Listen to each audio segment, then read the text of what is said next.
আসসালামু আলাইকুম প্রিয় দর্শক, আলোচনার শুরুতেই আমি আপনাদের একটা স্থির চিত্র দেখাচ্ছি। এটা আমি আজকের পত্রিকা থেকে নিয়েছি।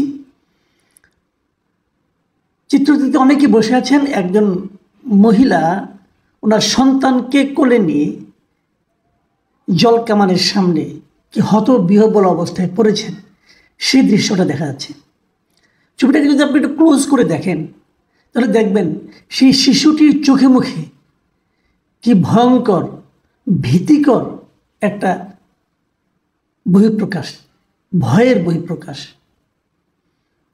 এই চিত্রটা আমি যেখান থেকে নিয়েছি সেই ভিডিওটাও আপনাদের আমি একটু দেখাতে চাই। আমি সাধারণত আমার এই অনুষ্ঠানে কোনো ভিডিও দেখাই না, কারণ ভিডিও তো কারো না কারোর কাছ থেকে নিতে হয়, তো ওই ঝামেলায় আমি যাই না। কিন্তু এই ভিডিওটা আমি দেখাবো।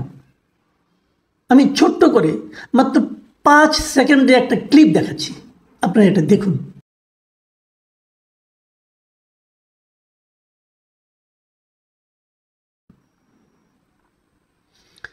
দর্শক, আপনারা দেখেন, ভিডিওটা দেখেন। পানির তোরে জলকামানের যে পানির যে তোর যে বেগ, সেই তোর সামলাতে না পেরে মা পড়ে গেছেন মাটিতে। এবং পড়ার মুহূর্তেও উনি কিভাবে ওনার সন্তানকে ডান হাতে আগলে রেখে পুরো শরীরের ভরটা বা হাতের উপর দিয়ে পড়েছেন উনি, মানে সন্তানকে বাঁচানোর জন্য কি আপ্রাণ চেষ্টা। এই দৃশ্যটা দেখে আপনাদের কি অবস্থা হয়েছে আমি জানি না। বিশ্বাস করেন, আজকে সারাদিন আমি স্বাভাবিকভাবে কোনো কাজকর্ম করতে পারিনি। আমার মনে হলে একটাই প্রশ্ন, এই দেশে তো এখন আর স্বৈরাচারী শেখ হাসিনা নেই। আমরা তো স্বৈরাচারকে বিদায় করেছি। এখন তাহলে কারা দেশ চালাচ্ছে? তাদের মধ্যে কি মানবিকতা নেই? তারা কি এদেরকে মানুষ মনে করে না? এখন যিনি সরকার প্রধান, তিনি না শান্তিতে নোবেল পেয়েছেন। এই দৃশ্যটা কি? কোন রকম শান্তির কোনো চিহ্ন এখানে দৃশ্য আপনি দেখতে পান? এই দৃশ্যটা কি?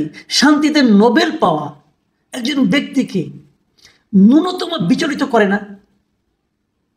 উনি বলবেন আমি কি করব? আপনি অন্তত পক্ষে আর যদি কিছু করতে না পারেন পদত্যাগ করেন ভাই, আপনি পদত্যাগ করেন।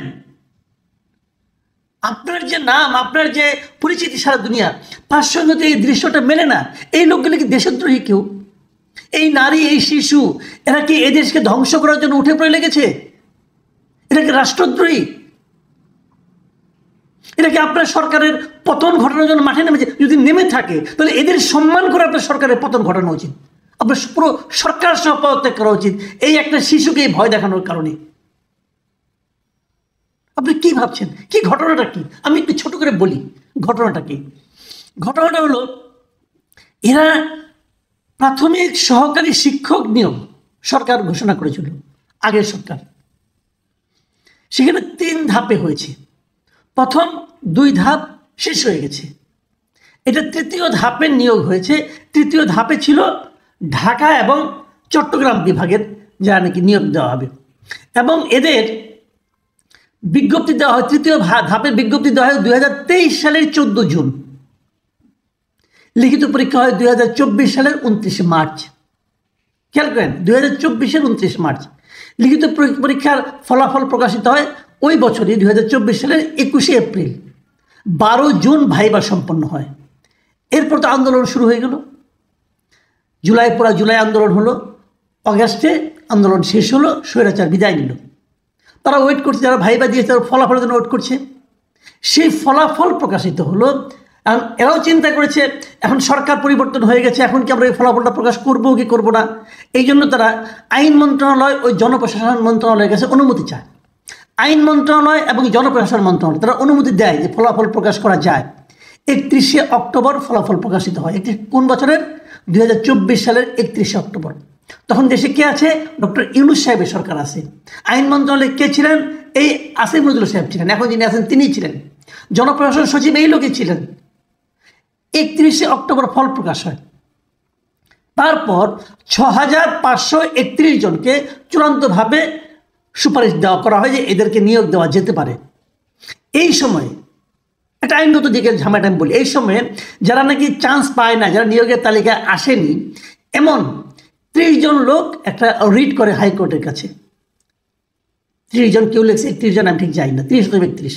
যখন রিট করে, এই রিটের প্রেক্ষিতে হাইকোর্ট সেই নিয়োগ কার্যক্রমকে 6 মাসের জন্য স্থগিত করে পরে 6 ফেব্রুয়ারি ওই আগের নিয়োগটাই তারা বাতিল করে দেয়। আচ্ছা, হাইকোর্টের লজিকটা কী ছিল সেটা আমি আপনাদের একটু বলি। হাইকোর্টের লজিক হলো, এটা তো যখন নিয়োগ দেওয়া হয়েছে আগে আপনার 2023 সালে যখন নিয়োগের বিজ্ঞপ্তি সব যখন হয়েছে, তখন 2018 সালের যে 2018 সালের 4 অক্টোবরে জারি করে যে পরিপত্র ছিল জনপ্রশাসন মন্ত্রণালয় যে কীভাবে নিয়োগ করতে হবে সেইভাবে ছিল। সেখানে কিন্তু প্রাইমারি স্কুলের টিচারদের জন্য 60% কোটা ছিল। কার কোটা? নারীদের কোটা, মুক্তিযুদ্ধ কোটা না, কিন্তু নারীদের কোটা। এবং ওইভাবে চলেছে, আরও অন্যান্য কোটা ছিল। তো সেই কোটা অনুযায়ী এই নিয়োগ বিজ্ঞপ্তি জারি করা হয়েছিল। কিন্তু আপনাদের মনে আছে যে হাসিনা সরকার বিদায়ের আগ মুহূর্তে 23শে জুলাই কোটা পদ্ধতি কিন্তু আবার সংশোধন করেছিল, যেখানে নাকি 92% কোটা ছিল প্রতিযোগিতার ভিত্তিতে। নিশ্চয়ই আপনাদের মনে আছে, যেটা নাকি ছাত্ররা মানেনি। সেই যে আইনটা ছাত্ররা মানেনি, কিন্তু হাসিনা সরকারের পতন হয়ে গেছে ওদের সর্বশেষ এই ঘোষণার কারণে।